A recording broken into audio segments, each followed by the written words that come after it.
Shalom, selamat Hari Raya Natal 25 Desember 2024 dan selamat menyongsong tahun baru 1 Januari 2025 untuk kita semua. Teman-teman semua, pada kesempatan ini saya akan berbicara soal 3 hal yang berkaitan dengan keterampilan komunikasi dan manajemen konflik. Yang pertama ialah apa makna dari kalimat yang ada dalam bukunya Chuang Sheng Song yang menghafal nama-nama kami. Kemudian teman-teman, yang kedua yang akan kita sama-sama berbicara pada kesempatan ini yaitu menjelaskan apa teori komunikasi menurut Aristoteles. Kemudian yang terakhir saya akan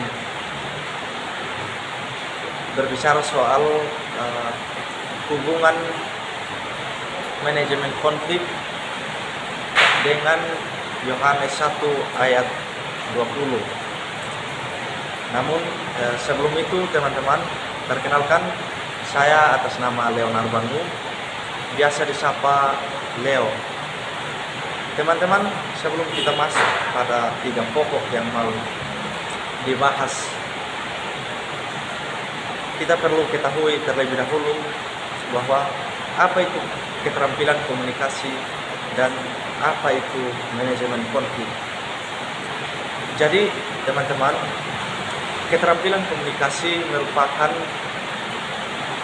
cara seorang pembicara dalam menyampaikan sebuah informasi atau pesan atau berita kepada audiens atau pendengar, sehingga audiens dapat menangkap dengan baik pesan apa yang mau disampaikan oleh pembicara itu sendiri.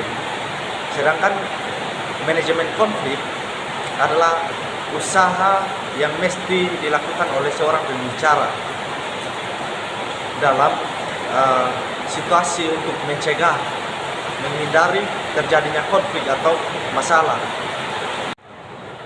Ya, teman-teman, pada pembahasan yang telah saya singgung di awal tadi, bahwa yang pertama itu ialah saya akan berbicara soal kalimat menghafal nama-nama kami dalam bukunya Chuang Sheng Song. Jadi teman-teman, makna komunikasi dari menghafal nama-nama kami yang ada dalam bukunya Chuang Sheng Song ialah bahwa ingin memberitahukan kepada pembicara bahwa menghafal nama lawan bicara atau pendengar itu menjadi penting, sehingga apa yang kemudian ia sampaikan terkait informasi, berita maupun pesan yang mau dia sampaikan itu memberikan kesan kepada pendengar, kesan yang baik kepada pendengar, sehingga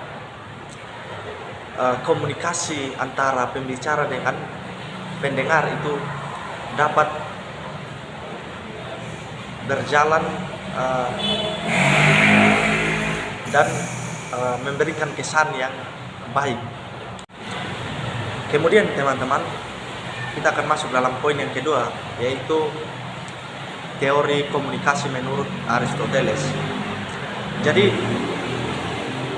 dalam komunikasi yang baik menurut Aristoteles terdapat 3 unsur dalam berkomunikasi, sehingga komunikasi itu boleh berjalan dengan baik.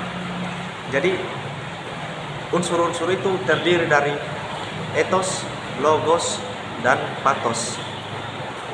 Nah, ethos menurut Aristoteles adalah cara pembicara untuk meyakinkan audiens atau pendengar dengan informasi atau berita atau pesan yang ingin pembicara sampaikan.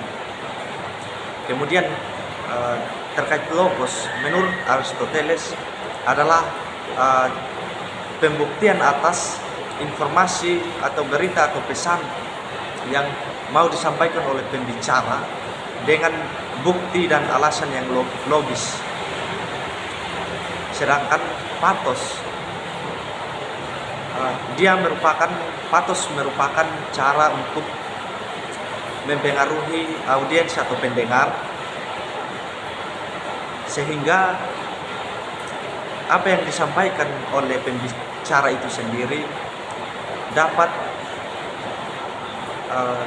memberikan atau menarik pendengar untuk kemudian menerima apa yang disampaikan oleh pembicara itu sendiri. Jadi patos sederhananya teman-teman, dia merupakan cara untuk menarik pendengar untuk mendengarkan apa yang kita sampaikan, informasi, pesan, berita, apapun itu yang kita atau pembicara itu sendiri mau sampaikan, seperti itu teman-teman. Ya, kemudian yang terakhir teman-teman ialah hubungan antara manajemen konflik dengan Yohanes 1 ayat 20. Jadi Yohanes 1 ayat 20 berbunyi demikian: sebab amarah manusia tidak mengerjakan kebenaran di hadapan Allah. Nah, lalu apa hubungannya dengan manajemen konflik?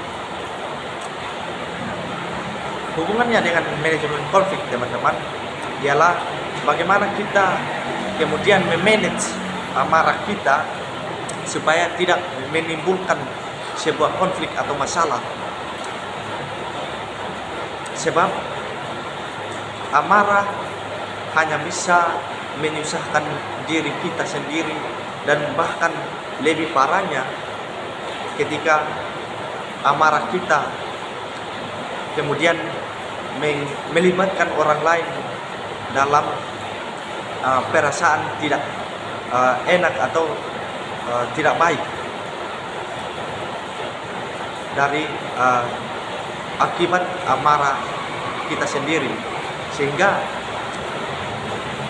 Yohanes 1 ayat 20 penting untuk menjadikan dasar dalam manajemen konflik itu sendiri, karena ayat itu menekankan bahwa pentingnya itu untuk memanage amarah kita sehingga tidak menimbulkan suatu konflik atau suatu masalah dalam sebuah relasi antara baik itu dalam keluarga, masyarakat, maupun dalam lingkup-lingkup yang lain selain itu. Mungkin hanya itu saja yang dapat saya sampaikan pada kesempatan ini teman-teman semua. Semoga yang telah saya sampaikan dapat bermanfaat bagi teman-teman semua. Sekian dan terima kasih. Tuhan Yesus memberkati.